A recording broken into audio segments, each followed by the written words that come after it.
नमस्कार साथियों, स्वागत है आप सभी का अंकित इंस्पायर्स इंडिया पर। मैं हूं अंकित अवस्थी। आज आप एक ऐसे सेशन में हमारे साथ हैं जिसकी चर्चा लंबे समय से हो रही है। इस समय मीडिया के अंदर, मीडिया में चर्चा क्या हो रही है, वर्तमान समय पर हमारे देश के विदेश मंत्री जो हैं वो यात्रा पर गए हुए थे, ऑस्ट्रेलिया और न्यूजीलैंड की यात्रा पर। आप देख सकते हैं उनकी जो विजिट थी वो विजिट काफ़ी ज़्यादा कवर की गई और उस विजिट में उन्होंने एक क्वेश्चन के आंसर में जो बात कही वो बहुत ज़्यादा गहराई तक मायने रखती है। बात में उन्होंने ये कहा कि हमारे को बहुत लंबे समय तक वेस्टर्न वर्ल्ड वेपन भेजता ही नहीं था, तो ये किस मुंह से हमसे ये बोलते हैं कि रशिया से सामान मंगाना बंद कर दो। मतलब ये वो वाली बात हो गई कि आप रशिया से व्यापार बंद करने की आज हमसे कहते हैं। वास्तविकता में रशिया हमारी पसंद नहीं, मजबूरी था, क्योंकि कोई दुनिया का और देश साथ ही नहीं था।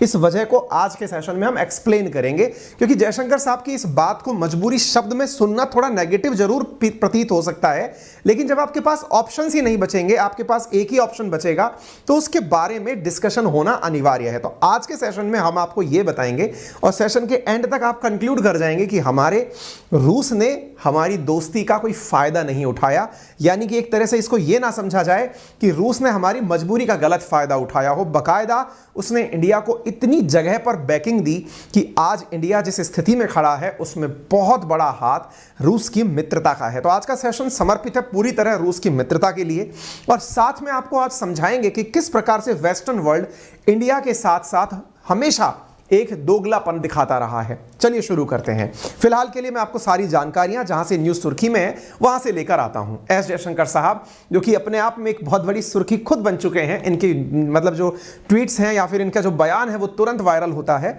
आप यहां पर देख सकते हैं कि 5 से लेकर 11 तारीख के बीच में जयशंकर साहब जो हैं वो न्यूजीलैंड और ऑस्ट्रेलिया की यात्रा पर गए हुए थे। मीडिया सेंटर के द्वारा भारतीय मिनिस्ट्री ऑफ एक्सटर्नल अफेयर ने यह जानकारी भी दी कि हमारे द्वारा एक प्रेस कॉन्फ्रेंस की गई फॉरेन मिनिस्टर ऑफ ऑस्ट्रेलिया के साथ, जिसकी तस्वीरें जाहिर की गई।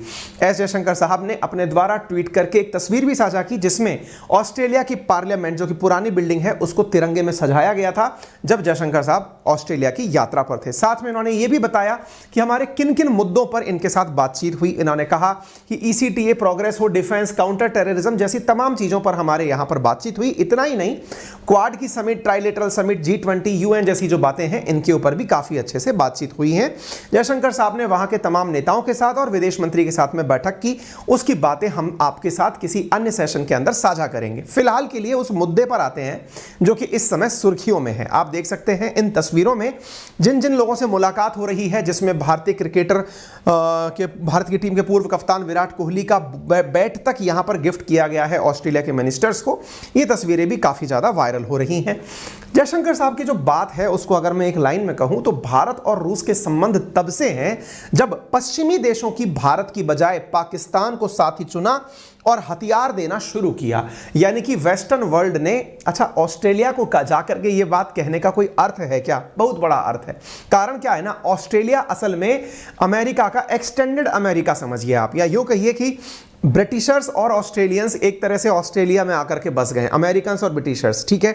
उनके पास जाकर के ये बात कहना इंडिया का दर्शाता है कि हम आंखों में आंखें डाल के बातें बोलना जानते हैं, ठीक है।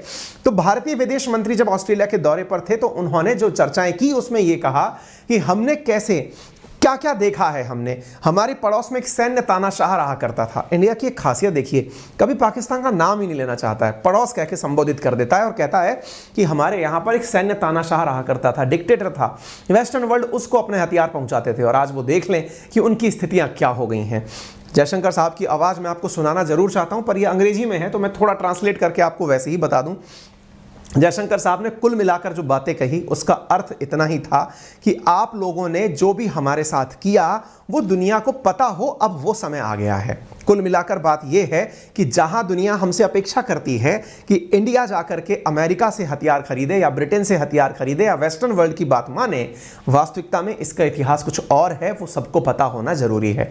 मैं आपको ये जरूर बताऊंगा कि क्या था वो इतिहास, लेकिन उससे पहले इन दिनों जो मतलब सुधार हुए हैं ना वो भी मैं आपको हल्के से बता दूं, और वो ये है कि रिसेंटली अमेरिका ने, अच्छा आपको थोड़े दिन पहले मालूम है कि जयशंकर साहब ने थोड़े दिन पहले अमेरिका को इस बात पर जरूर घेरा था कि आप जो F-16 की रिपेयरिंग के नाम पर पाकिस्तान को 3,500 करोड़ रुपए दे रहे हो ना, ये हम कोई बेवकूफ़ नहीं है जो ये ना समझ पाए कि आप उसको क्यों दे रहे हो।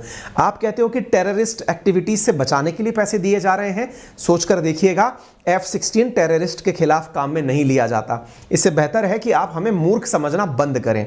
हालांकि अमेरिका अपनी इच्छा इस साल की शुरुआत में जाहिर ये कर चुका था और कह चुका था कि हम इंडिया से चाहते हैं कि वो वेपन्स जो है ना वो इंडिया रशिया से खरीदना कम करे। आप यहां पर देख सकते हैं अप्रैल 6 की न्यूज़ है जिसमें यहां के डिफेंस मिनिस्टर ने कहा था कि हम चाहते हैं कि इंडिया जो है वो रशिया के ऊपर निर्भरता कम करे। और इसी का पिछलग्गू जो यूके है उसने भी हमसे कहा था कि आप हमसे मिलाकर के हथियार बना लीजिए, रशिया वेपन चीपर हमको ये पता है। इंडिया ने उसी समय तुरंत रिप्लाई भी देते हुए कह दिया था कि रूस के हथियार जो हैं वो सस्ते हैं, इसलिए हम उनके साथ में हथियारों की खरीद फरोख्त करते हैं। अच्छा, इस बीच में मैं आपको एक चीज़ और बता दूं, इंडिया ने इस पूरे प्रेशर को दरकिनार करते हुए रिसेंट डेज में जो रूस के साथ हथियार परचेज किए हैं उनमें 2018 का रिसेंटली S-400 डिफेंस सिस्टम देख लीजिए, या फिर भारत और रूस ने अमेठी के कोरबा डिफेंस फैक्ट्री के अंदर जो AK-203 राइफल बनाने की डील की हो, चाहे वो देख लीजिए, या रूस के साथ 10 साल की लीज पर जो अकूला क्लास परमाणु पनडुब्बी बनाने की बात की है जो कि हमें 2025 तक मिल जाएगी, इस डील को देख लीजिए। भारत सभी मामलों में अभी तक रशिया के साथ साथ डिफेंस के अंदर आगे बढ़ रहा है। हालांकि अमेरिका ने भारत को थोड़ा पिघलाने के लिए ही सही $500 मिलियन का मिलिट्री एड देने की भी कोशिश की। ये सारी बातें मैंने आपको क्यों बताई, इसके पीछे का बड़ा उद्देश्य है और वो इतना है कि आपको ये पता चल जाए कि दुनिया भर के कितने सारे लोग हमारे ऊपर तरह तरह के डोरे डाल रहे हैं, इंक्लूडिंग UK, US की आप आइए और हमसे हथियार ले लीजिए, और वहीं भारत जो है वो जाकर के रूस से जाकर व्यापार कर लेता है। क्या भारत इतना ज़्यादा कम दिमाग है क्या कि इसको पता ही नहीं है कि यार ये लोग कितने पावरफुल हो सकते हैं, इनके साथ जाना कितना अच्छा हो सकता है? जी नहीं, इंडिया अपने पुराने दिन नहीं भूलता है और उसी को यहां पर याद दिलाया गया है। ये पूरी स्टोरी बताऊंगा उन पुराने दिनों की। आज आपको ऐसी स्टोरी सुनने को मिलेगी जिसको सुनने के बाद आपके अंदर का जो देशभक्ति है ना वो एकदम 7वें आसमान पर पहुंचेगा। लेकिन उससे पहले एक जरूरी काम कर लेते हैं, और वो काम ये है कि यदि आप में से कोई भी साथी इस समय जो मुझे सुन रहा है, यदि वो चाहता है 800 से ज्यादा स्टार्टअप्स में जॉब प्राप्त करना, वो भी मात्र एक फ्री टेस्ट देकर, जिसमें कि 800 से अधिक, जिसमें 1000 में से 500 से अधिक नंबर लेने पर उन्हें जॉब मिलने की श्योरिटी हो जाती है, तो वो डिस्क्रिप्शन में जो लिंक दिया गया है और कमेंट बॉक्स में जो लिंक दिया गया है रीलेवल बाय अनअकैडमी का, वहां जाकर टेस्ट दे सकते हैं। टेस्ट देने के लिए उन्हें कुछ नहीं करना, सिंपल जाकर अपना लॉगिन करना है, एक फ्री टेस्ट देना है। 1000 में से अगर 500 से ज्यादा नंबर उन्हें मिलते हैं तो उन्हें मिलता है मात्र 15 दिन के अंदर जॉब का अश्योरेंस, यानी कि जॉब उनको स्टार्टअप्स में अश्योर हो जाती है। आज से बहुत से लोग हैं जिन्होंने हाल ही के समय पर इस तरह की जॉब प्राप्त की हैं। इनमें से कुछ लोगों के होर्डिंग्स भी इस समय अखबारों में दीवारों पर टके हुए आप देख सकते हैं, रोड साइड देख सकते हैं। इनमें से ही एक होल्डिंग की जानकारी हम आपके साथ साझा कर रहे हैं, जिनका नाम है शुभम सागर। इनकी ये तस्वीर आपके सामने है, जो कि रीलेवल बाय अनअकैडमी के थ्रू ही जॉब पाने में कामयाब हुए।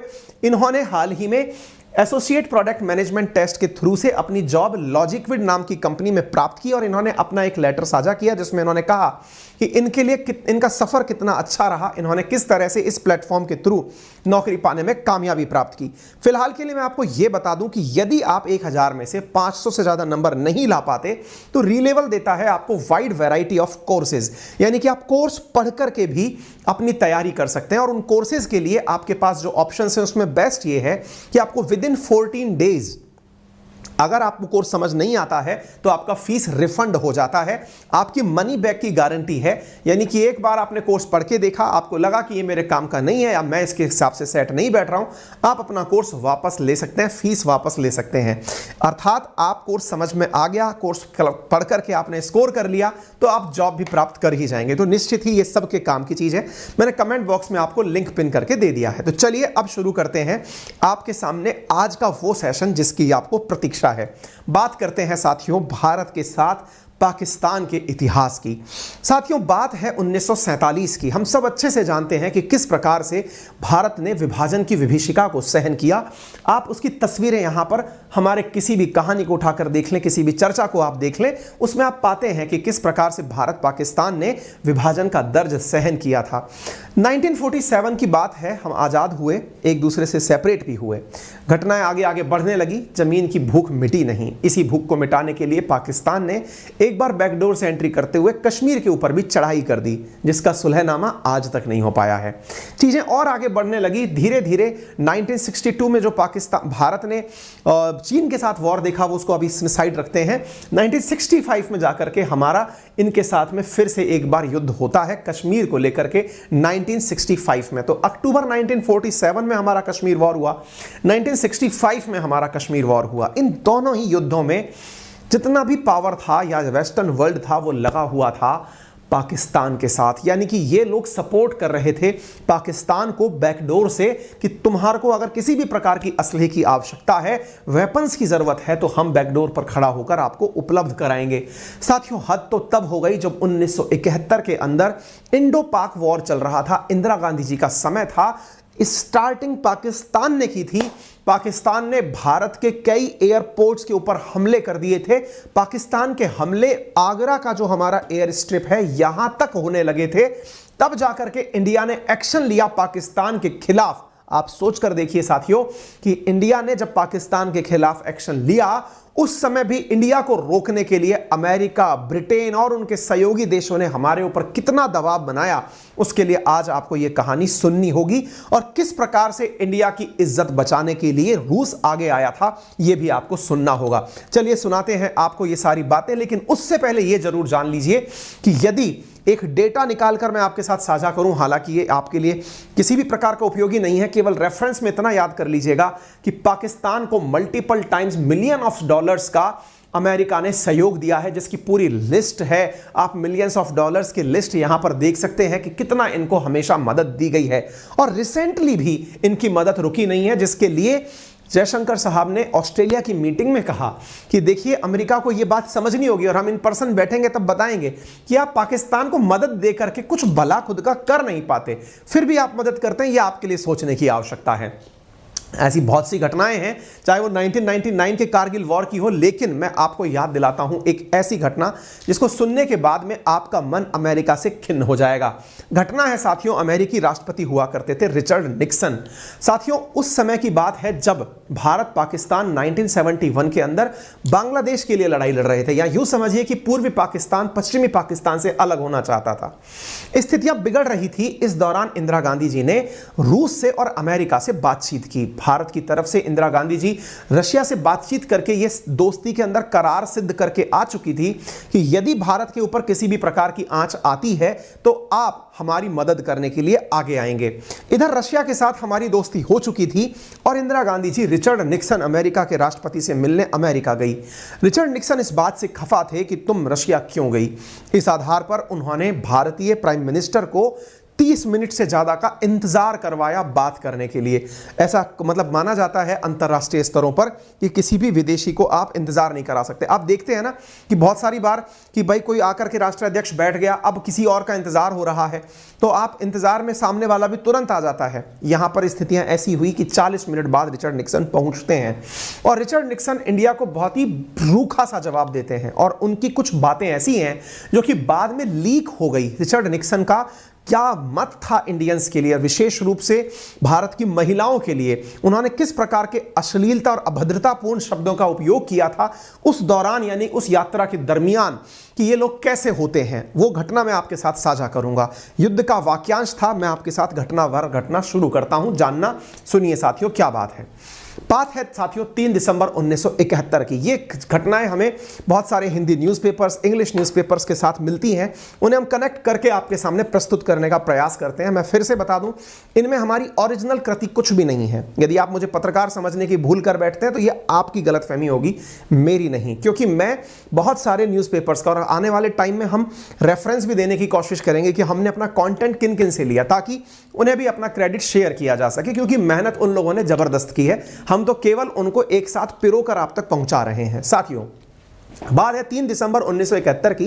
पाकिस्तान के एयरफोर्स ने ऑपरेशन चंगेज खान लॉन्च कर दिया और भारत के 11 एयरफील्ड्स पर अटैक कर दिया। जब भारत के 11 एयरफील्ड्स पर अटैक किया गया तो आगरा तक इसकी जद में आ गए और इंदिरा गांधी जी ने युद्ध का ऐलान करार कर दिया कि भाई अब हमारे ऊपर युद्ध हो चुका है, इसे हम लोग इस तरह से मान लेते हैं, और जवाबी कार्रवाई शुरू करने की बात हो गई। ठीक 30 दिन पहले इंदिरा जी ने व्हाइट हाउस के अंदर निक्सन से जाकर मुलाकात की थी, जिसमें उन्होंने 40 मिनट से ज्यादा का हमें इंतजार कराया था। सितंबर में इंदिरा जी ने रूस के साथ फ्रेंडशिप ट्रीटी साइन की थी, जिसके अंदर यह कहा गया था कि यदि किसी प्रकार की कोई स्थिति होती है तो वो हमारे साथ में बात करने आएंगे। अच्छा, इसमें क्या कहानी है कि रिचर्ड निक्सन तो हुए राष्ट्रपति, और दूसरी तरफ इंडिया में, या फिर यह समझ लीजिए कि उनके डिफेंस सलाहकार हुआ करते थे किसिंगर और निक्सन आपस में जो बातचीत करते हैं ना, वो बातचीत आगे निकल कर आई थी, जानकारी बाहर निकल कर आई थी। लेकिन आप इस युद्ध के घटनाक्रम को जरा फील करिए साथियों। हुआ ये कि जब ये युद्ध चल रहा था तो भारत पाक के इस युद्ध के समय एक समय ऐसा आया जब अमेरिका पाकिस्तान की मदद करने के लिए आगे आ गया। अमेरिका ने जापान के करीब अपने तैनात जो नौसेना के बेड़े थे, सातवें बेड़े, जैसे आज भी आप कई बार देखते हैं कि अमेरिका जहां तहां दुनिया के अंदर समुद्रों में अपने जहाज खड़े करके रखता है, उसी प्रकार से खड़े हुए जहाजों को पाकिस्तान की मदद करने के लिए भेज देता है।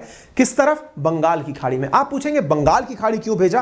क्योंकि वहीं तो पूर्वी पाकिस्तान यानी आज का बांग्लादेश हुआ करता था कि हम तुम्हारी सुरक्षा के लिए आगे आ रहे हैं।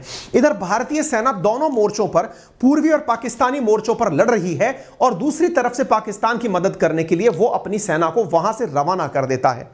इसके पीछे का कारण तत्कालीन अमेरिकी राष्ट्रपति निक्सन और भारतीय प्रधानमंत्री इंदिरा गांधी जी के बीच संबंधों का अच्छा ना होना भी बताया जाता है। कहते हैं कि इन दोनों के बीच, अमेरिका और पाकिस्तान के बीच उस समय संबंध बहुत ज्यादा मजबूत थे। इसका अंदाजा आप इस बात से लगा सकते हैं कि 3 से 13 दिसंबर के बीच में अमेरिका के साथ जो सहयोग मिल रहा था पाकिस्तान को, उसे कई चीजों से आप समझ पाएंगे कि इंदिरा गांधी जी जब वहां गई थी तो उन्होंने किसी भी प्रकार से भारत का सहयोग करने के लिए कोई बात नहीं कही थी। इसी बीच इंदिरा गांधी जी जब इंडिया आती हैं तो सैम मानेकशॉ से कहती हैं कि हमें बांग्लादेश के अंदर जो मुक्ति वाहिनी है, जो कि बांग्लादेश को मुक्त कराने का प्रयास कर रही है, उसकी मदद करना चाहिए, और निकल पड़िए मदद करने के लिए, डरने की आवश्यकता नहीं है। साथियों, निक्सन ने भारतीय महिलाओं को लेकर के जो अनर्गल शब्द उपयोग किए थे, उनमें से था कि इंडियन वुमन को बदसूरत और भद्दा कहा था। निक्सन कहते हैं कि इंडियन वुमेन्स, अब उस अंग्रेजी के शब्द का हम उपयोग यहां नहीं कर रहे हैं, एक ट्रांसलेटेड वर्जन देख लीजिए कि ये बदसूरत और भद्दी होती हैं। ऑपरेशन चंगेज खान के तहत पाकिस्तान के नापिक साजिश के दिन किसिंगर और निक्सन के बीच जो बातचीत हुई, उसकी कुछ बातचीतें बाहर निकल कर आ गई। उन दौरान वो लोग आपस में क्या बातचीत कर रहे थे, जरा सोच करके देखिए। ये बात में बात लीक हो गई, उन बातों को हम आपसे साझा करते हैं। रिचर्ड निक्सन क्या कह रहे हैं? पश्चिमी पाकिस्तान वहां उस एरिया में कुछ ट्रबल कर रहा है। किसिंगर कहते हैं अगर वो अपना देश, आधा देश बिना लड़े गंवा देते हैं तो वे बर्बाद हो जाएंगे। वैसे भी बर्बाद होंगे लेकिन छोड़ेंगे नहीं, वो लड़ते रहेंगे। फिर निक्सन कहते हैं पाकिस्तान के बारे में सोचो तो दिल बैठ जाता है, हमने तो उस बिच को चेतावनी भी दी थी। आप इससे अंदाजा लगाइए कि अमेरिकन्स इंडिया से कितना ज्यादा घृणा करते हैं। अगर ये बातें सही हैं तो हमारे देश के उस समय की तत्कालीन और आज तक जो हमारे सम्मान का प्रतीक आयरन लेडी इंदिरा गांधी जी हैं, इस प्रकार के शब्दों का उपयोग किया जाना, आप सोच सकते हैं। अंतरराष्ट्रीय कूटनीतियां हैं, उस समय पर इस तरह के शब्द की हमने तो उस बिच से कहा था, चेतावनी भी दी थी। उससे कह दो कि जब भारत ये कहता है कि पश्चिमी पाकिस्तान ने उन पर हमला कर दिया है, तो वैसा ही है जैसे रूस बोले कि फिनलैंड ने उसके ऊपर हमला कर दिया है। अब इस तरह की स्थितियां कि आप मान ही नहीं रहे हो कि आपके ऊपर हमला हुआ है। 3 दिसंबर को इस बातचीत के बाद भारतीय वायुसेना और नौसेना पाकिस्तान पर कहर बरपा देती हैं। हमारी नौसेना निकल पड़ती हैं। क्यों? क्योंकि उन्होंने एयरफोर्स से हमारे ऊपर हमला किया, हमने नौसेना लौटा दी, और नौसेना जाकर के उनके कराची पोर्ट पर ताबड़तोड़ हमले कर दी। हालत यह हो गई कि पाकिस्तान को डिफेंसिव होने लगा, और फिर इस डिफेंसिव स्थिति में किसिंगर और इनके बीच वापस बातचीत होती है। किसके बीच? निक्सन के बीच। निक्सन कहते हैं हम चाहते हैं कि किसी तरह पाकिस्तान को बचा लिया जाए। किसिंगर कहते हैं ओके ठीक है, बिल्कुल सही बात है। निक्सन कहते हैं ऑल राइट, उन जहाजों को आगे बढ़ने दो। कौन से जहाज? जो उस तरफ से चलते हुए आ रहे थे, जापान के किनारे से चलते आ रहे थे। निक्सन कहते हैं ऑल राइट। अच्छा, किसिंगर कहते हैं कैरियर क्या? हाँ, आगे चीज बढ़ रही है। जॉर्डन के 4 प्लेन पाकिस्तान पहुंच चुके हैं। अब देखिए दुनिया के सारे मुल्क एक साथ हो गए, ये जो मुस्लिम वर्ल्ड्स हैं ये सब एक साथ होने लग गए। जॉर्डन के 4 प्लेन पाकिस्तान पहुंच चुके हैं, 22 और भेजे जा रहे हैं। हम सऊदी से भी बात कर रहे हैं, तुर्की 5 फाइटर देने को तैयार हो गया है। उन्हें आगे बढ़ते रहने की कहा गया है जब तक कि सेटलमेंट नहीं हो जाता। मतलब सोचिए कि 1971 के वॉर में हमारे खिलाफ सारी ताकतें एक साथ होने लग गई थी, यानी कि एक प्रकार से पाकिस्तान के पक्ष में पूरा की पूरा मुस्लिम वर्ल्ड एक साथ आने लग गया था। इसी तरफ दूसरी तरफ से अमेरिका साथ में था, भारत एक तरफ खड़ा था। हमने 1962 की वॉर लड़ी, 65 की वॉर लड़ी, 71 की वॉर में हम थे, लगातार हम वॉर में चल रहे थे। निक्सन फिर कहते हैं आप चीनियों को भी बोल दो। अब देखो इन लोगों की बातें देखो, एक तरफ पसंद नहीं करते हैं, दूसरी तरफ क्या बोलते हैं, आप चीनियों को भी बोल दो अगर वो चेतावनी देते हुए अपनी आर्मी को मूव करें तो इंडिया परेशान हो जाएगा। फिर किसिंगर कहता है जी हाँ बिल्कुल हम इस तरह की बात कर सकते हैं। निक्सन कहते हैं उन्हें डराना है बस, या फिर आर्मी को आगे बढ़ाना है। तुम समझ रहे हो ना मैं क्या कहना चाह रहा हूं? किसिंगर कहते हैं हाँ साहब समझ रहा हूं। निक्सन कहते हैं कि फ्रेंच क्या बोले, अभी उनके प्लेन पाकिस्तान को नहीं बेच सकते क्या? किसिंगर ने कहा हाँ जी वो दे रहे हैं। निक्सन कहते हैं ये इंडियंस कायर हैं, सबके सब हैं कि नहीं? बोले हाँ साहब सही कह रहे हो, लेकिन रूस की इनको बैकिंग है। आप इधर पढ़िए, रूस की बैकिंग है। आप देखिए ना, रूस ने ईरान को नोट भेजा है, तुर्की को भी। रूस गड़बड़ खेल रहा है। अमेरिका की हलक अटका दी थी रूस ने। कैसे? युद्ध के हालात हों, आप इस घटना को एक बार अंदर से आत्मसात करके देखिए, आपके अंदर तरीड़ा सा आ जाएगा। रूस ने उस समय ईरान को कह दिया कि यदि फोर्सेस भेजी तो फिर घातक परिणाम होंगे, यदि करना है तो इंडिया का साथ देना है। तुर्की को भी रूस ने समझा दिया फाइटर जेट भेजे तो घातक परिणाम होंगे। ये कौन दबा रहा था? उधर से बैठा हुआ रूस दबा रहा था इन देशों को। आगे चलते हैं साथियों, ये आप देख सकते हैं उस समय की न्यूयॉर्क टाइम्स की खबर है 1971 की, जिसमें इंडिया के साथ में अमेरिका ने इकोनॉमिक एड खत्म कर दी कि तुम्हारी आर्थिक मदद तुम्हें नहीं देंगे, तुम जाओ तुम ऐसे ही हो। इंडिया को एग्रेसर करार दिया, इंडिया को आक्रांता कहा गया, तुमने जाकर पाकिस्तान पर अटैक किया है। सबूत है कि इंडिया के ऊपर एयरफील्ड्स पर हमले हुए थे, लेकिन अमेरिका ने उल्टा हमें ही धमकाया। पाकिस्तान को अमेरिका ने एक अत्याधुनिक वो दी हुई थी, पनडुब्बी दी हुई थी, जिसका नाम था PNS गाजी, जिसके ऊपर मैं कई बार कहता हूं बहुत ही शानदार फिल्म बनी हुई है, आप उसे देखिएगा। एक अत्याधुनिक सबमरीन पनडुब्बी थी और भारत के युद्धवाहक जो हमारा विमान वाहक युद्धपोत था जिसका नाम INS विक्रांत था, उसे तबाह करने के लिए इसे भेजा गया था। लेकिन भारतीय जो पनडुब्बियां थी उन्होंने इसे विशाखापट्टनम के पास डुबो दिया। यह पाकिस्तान के लिए बहुत बुरी तरह कमर तोड़ने जैसा था। पाकिस्तान ये सोच ही नहीं पा रहा था कि वो इस युद्ध के अंदर इतना बड़ा लॉस देख लेगा और भारतीय नौसेना इतनी चाक चौबंद तरीके से खड़ी होगी। फिर घटनाक्रम आगे देखिए आप, यहां पर अमेरिका को किस तरह से रोका गया। साथियों जब आप इस वर्ल्ड के घटनाक्रम को फील करेंगे ना, तो आपको लगेगा कि ये पूरी फिल्म के रूप में अगर दिखे तो कितना मतलब अलग ही प्रकार का अविस्मरणीय हो। दिसंबर 10 की बात है साथियों, उस दिन हमारी खुफिया एजेंसीज को अमेरिकी मैसेज इंटरसेप्ट करने का मिल गया। इंटरसेप्ट मतलब वो लोग आपस में क्या बतिया रहे हैं वो सुनने का हमें मौका मिल गया। इसे पता लगा कि अमेरिका का 7वां बेड़ा वार जोन में घुसने की तैयारी कर रहा है। इसने बेड़े बना रखे कई, जो उधर से चल चुका था और वो वॉर में आ रहा था इंडिया के खिलाफ लड़ने के लिए। टॉमकिंस की खाड़ी, टॉमकिंस की खाड़ी कहां है? ये देखिए वियतनाम के जस्ट सामने। यहां से ये बेड़ा चल दिया था स्टेट ऑफ मलक्का से मिलते हुए बंगाल की खाड़ी में आने के लिए। इसे रवाना करने का आदेश दे दिया गया। टॉमकिन की खाड़ी में तैनात जो 7th फ्लीट थी उसमें 75,000 टन का परमाणु ऊर्जा से युक्त जो कैरियर USS एंटरप्राइज था उसको आगे बढ़ने का आदेश दे दिया गया। दुनिया के सबसे बड़े जंगी जहाज पर 70 फाइटर जेट थे। सोचिए उस समय ये सबसे बड़ा फाइटर जेट था। INS विक्रांत 20 विमान लेकर खड़ा है, ये 70 फाइटर जेट और बॉम्बर लेके आ रहा है। 7वें बेड़े में guided missile carrier USS King, missile विध्वंसक USS डिकेटर, पानी और जमीन पर मार करने वाला USS ट्रिपोली भी इसमें शामिल था। इन सबको एक साथ रवाना कर दिया कि जाओ इंडिया पर चढ़ाई करो, पाकिस्तान की रक्षा करो। भारतीय समुद्री तट और अमेरिकी बेड़ा के बीच में हमारी नौसेना की पूर्वी फ्लीट तैयार खड़ी थी कि अगर वो आता है तो हम INS विक्रांत से उनके ऊपर हमला करेंगे। हौसले हमारे एकदम बुलंद कि तुम इस रास्ते से यहां आओगे, हम यहां पर खड़े होकर के अपनी सॉवरेनिटी की रक्षा करेंगे। हमारे पास जो भी असला है हम उससे तुम्हारे साथ फाइट करने को तैयार हैं। नौसेना यहां तैयार खड़ी थी।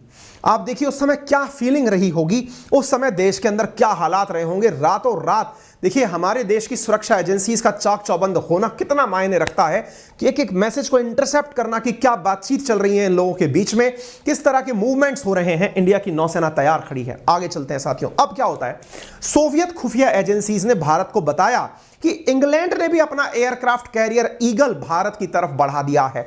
आप एक तरफ देखिए अमेरिका अपना भेज रहा है, ये किसी के सगे नहीं है। सोचिए ये इंग्लैंड कितना ज्यादा, अब क्या आप मुंह में से जो आएगा, इधर की तरफ से इंग्लैंड ने भी भारत के खिलाफ ईगल को रवाना कर दिया कि जाइए इसको भी भेज दीजिए। इंदिरा गांधी जी ने अचानक फ्रेंडशिप ट्रीटी याद दिलाई, क्योंकि भारत में रक्षाबंधन का त्योहार बड़ी धूमधाम से मनाया जाता है, याद दिलाने के लिए इसी बात को कि भैया जब मदद मांगे तो चले आना।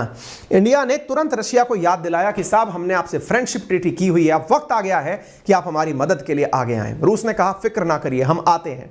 एक्शन लेना था तो ऐसी स्थिति में भारत के खिलाफ जो इंग्लैंड और अमेरिका एक साथ हो गए थे, इस स्थिति से निपटने के लिए इंग्लिश जहाज सागर से भारत को टारगेट करने के लिए आगे चल रहे थे। इधर की तरफ से राष्ट्रपति लियोनिल ब्रेजनेव ने, ये नियोलिन ब्रेजनेव हैं जिनके साथ इंदिरा गांधी जी की तस्वीर आप देख रहे हैं, इन्होंने व्लादिवोस्टक यानी कि उस तरफ, ये वाला जो साइड है इस तरफ से निकाल करके अपने जहाजों को रवाना कर दिया, चाइना के ऊपर वाली साइड से निकाल करके रवाना कर दिया। बोले भेजो इनको, और इन्होंने अपने जहाजों को भेजा। 13 दिसंबर को प्रशांत महासागर के अंदर इन्होंने अपने 10वें बैटल ग्रुप के कमांडर व्लादिमीर क्रुगियोव को कहा कि भैया तुम जाओ न्यूक्लियर पनडुब्बी लेकर के निकल लो और उसमें टारपीडो और मिसाइलों को लेकर पहुंच लो और जाकर अमेरिकियों को आगे घेर लो। इधर इनके बड़े बड़े जहाज लुढ़क लुढ़क के चल रहे थे, उधर से उन्होंने सबमरीन अपनी रवाना कर दी रशियंस ने, और ले जाकर रास्ते में ले जाकर के ये वाली जो जगह थी, इधर की तरफ से ये निकलने की तैयारी ही कर रहे थे। इधर रशियंस की पनडुब्बी जो है वो तुरंत यहां आकर के उनके सामने अपना बम लगा के खड़ी हो गई कि अगर तुमने एक भी कदम इंडिया की तरफ बढ़ाने की कोशिश की तो हम अपना टॉर्पीडो, हम अपना परमाणु बम लॉन्च कर देंगे और तुमको यहीं की नेस्तनाबूद कर देंगे। यह स्थिति यहां पर एक युद्ध का मैदान अलग बन चुका था। अमेरिका और रशिया आमने सामने आ चुके थे। भारत से, मतलब ये जो थे ना हमारे सामने, ये जो बैठे हुए जो हैं, इनका नाम है ब्रेजनेव अमेरिका की इन हरकतों से इतना तंग आ गया कि उसने कहा कि आज इंडिया के खिलाफ इस तरह का माहौल बना ही इसलिए क्योंकि उसके पास में परमाणु बम नहीं है, और हम इंडिया को अब परमाणु बम के सीक्रेट देना चाहते हैं, क्योंकि अगर उसके पास परमाणु बम होगा तो तुम जैसे लोग उसके ऊपर किसी प्रकार की कार्रवाई नहीं कर पाएंगे।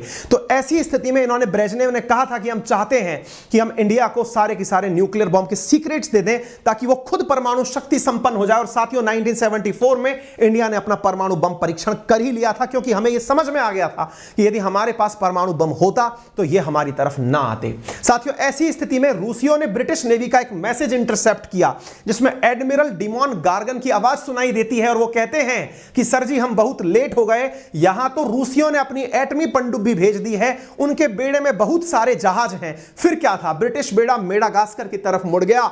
अमेरिका का 7वां बेड़ा को वहीं की वहीं रुकने का आदेश दे दिया गया। 14 सितंबर को जनरल ए.के. नियाजी ने ढाका स्थित अमेरिकी काउंसिल जनरल को बता दिया कि वो आत्मसमर्पण करना चाहते हैं। संदेश को वाशिंगटन भेजा गया और अमेरिका ने इसे दिल्ली के लिए रवाना कर दिया। तभी तो घटना हुई साथियों, 90,000 से अधिक पाकिस्तानियों ने भारत के सामने घुटने टेक कर समर्पण किया और भारत ने पाकिस्तान के 2 टुकड़े कर दिए। पूर्वी पाकिस्तान आज बांग्लादेश के नाम से जाना जाता है। इसके अंदर हमारी आयरन लेडी इंदिरा गांधी जी के लिए क्लैपिंग्स होना बनता है। साथियों आपका कमेंट बॉक्स भर जाना चाहिए। इस तरह की घटनाएं जब आपको सुनने को मिले तो गूज़बम्स आपके आसमान में होने चाहिए। हेनरी निक्सन और इनके बीच की जो बात थी, भारत को समझाने के लिए फिर कोशिश की गई। ब्रेजनेव ने गुस्से में लाल होते हुए कहा कि आपने ये जो सारे काम किए हैं, मैं इससे तंग आकर के इंडिया को परमाणु सीक्रेट देने के लिए तैयार हो गया हूं। अगर आप कहेंगे तो मैं इंडिया को सीक्रेट भी दे दूंगा। हालत यह हुई जो आप सबको पता है। 16 दिसंबर 1971 को पाकिस्तानी सेना ने भारत के सामने आत्मसमर्पण कर दिया। रूस की सेना ने 7वें बेड़े का पीछा तब तक नहीं छोड़ा जब तक कि वो लोग वापस नहीं लौट गए। यानी रूस ने बिल्कुल फिल्मी स्टाइल में आकर के उनको चारों तरफ से घेर लिया। एक मीम बहुत वायरल हुआ, हालांकि इस पे कॉपीराइट आ सकता है इसलिए मैं इसे आपको शो नहीं करूंगा फिलहाल के लिए, है ना। इसमें एक बहुत ज्यादा मतलब वायरल वो निकल के आया था। आप उस समय के केवल वर्ल्ड के हालात को देखें। 1971 का वॉर केवल भारत पाकिस्तान का वॉर नहीं था। जिस तरह से 1857 के वॉर को हम स्वतंत्रता संग्राम कहते हैं, देश का पहला, इस प्रकार से साथियों इसे भी आप वर्ल्ड वॉर की तरह संज्ञा दे सकते हैं। एक भी ऊक चूक होती और यह विश्व युद्ध होता। आप जरा स्थिति देखें, इंडिया के खिलाफ कौन कौन खड़े थे आप देख सकते हैं साथियों। Pakistan, UK, Sri Lanka, Iran, United states, China, Jordan, Saudi, Libya, UAE, Turkey, Indonesia, ये सारे देश एक साथ भारत के खिलाफ खड़े हुए थे। और भारत के साथ था तो केवल यूएसएसआर, जो कि हमारे साथ में हमेशा साथ रहा और उसने बांग्लादेश को चूंकि हमने आजाद कराया था तो स्वतः ही ये हमारे साथ होना था। साथियों, आप यहां देख सकते हैं कि टूकपा, वारशिप और वंश हमने इनकी स्थिति इतनी बिगाड़ दी, इंडिया की इन्होंने इनकी इतनी हालत खराब कर दी पाकिस्तानियों की, उसके बाद ये अब तक खड़े नहीं हो पाए हैं। अमेरिकी हमेशा की तरह छाती पीटने के लिए यूनाइटेड नेशन पहुंच गए। यूनाइटेड नेशन सिक्योरिटी काउंसिल में इन्होंने इस युद्ध के खिलाफ भारत पर सैंक्शन लगाने के लिए प्रस्ताव पारित किया। तब रशियंस फिर आड़े आ गए और भारत के खिलाफ जब सैंक्शन लगने की बात हो रही थी तो फिर रशियंस ने वीटो कर दिया कि नहीं, भारत पर हम किसी प्रकार का सैंक्शन नहीं लगाने देंगे। India was not the aggressor, India ने केवल डिफेंस किया है अपना और उस डिफेंस में हमने साथ दिया है और हम इंडिया पर कोई सैंक्शन नहीं लगने देंगे। अमेरिका खिसियानी बिल्ली खंबा नोचे की तरह केवल खंबे नोच कर रह गया। भारत लेकिन फिर रुका नहीं, भारत ने अपने न्यूक्लियर परीक्षणों को आगे अंजाम दिया। 1974 के अंदर इंदिरा गांधी जी के नेतृत्व में भारत ने पोखरण बम किया, पोखरण परीक्षण 1974 में करके देखा, लेकिन उसे इग्नोर कर दिया गया। कहा कि इंडिया के पास इतनी क्षमता कहां है कि ये न्यूक्लियर बम का परीक्षण कर ले। इंडिया ने फिर पोखरण 2 किया 1998 के अंदर, जिसके बाद अमेरिकियों ने हमारे ऊपर पेल के एकदम बहुत सारे सैंक्शंस लगा दिए। ये वो ऐतिहासिक क्षण है जिसके अंदर हमने 1974 के बाद अटल जी के नेतृत्व में 98 के अंदर फिर से परमाणु बम का परीक्षण किया और दुनिया को बताया कि अब कितने ताकत संपन्न हो गए हैं और अमेरिका को यह याद दिलाया कि तुम अगर सैंक्शंस लगाते भी हो तो हमें फर्क नहीं पड़ेगा। और 1998 में आप देख सकते हैं कि भारत के ऊपर अमेरिका ने तमाम प्रकार के सैंक्शंस लगाए, जिनमें आर्म रेस के ऊपर कई तरह के सैंक्शंस इंडिया के ऊपर लगाए गए, लेकिन इंडिया इससे दबा नहीं और आज आंखों में आंखें डालकर कहता है कि हमें तुम्हारी जरूरत नहीं है। यहां पर खुद अमेरिका मानता है कि इंडिया और रशिया के संबंध इस तरह के हैं कि ये किसी स्विच बोर्ड की तरह नहीं है कि जिन्हें फ्लिप किया जा सके, ये बहुत गहरे संबंध है। यही कारण है कि जहां आप देखते हैं वहां यही सुनते हैं कि भारत की सेना के पास 2/3 से ज्यादा हथियार रूसी हैं।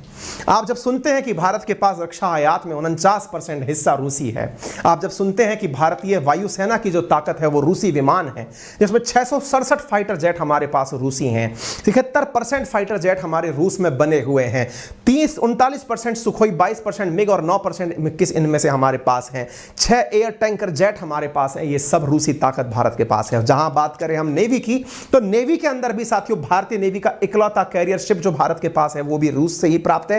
एयरक्राफ्ट कैरियर के सारे फाइटर जेट रूस में ही बने हुए हैं। हमारे पास मिग हो या गाइडेड मिसाइल डिस्ट्रॉयर हो, फ्रिगेट हो, नेवी हो, ये सब हमने रशिया से परचेज किया हुआ है।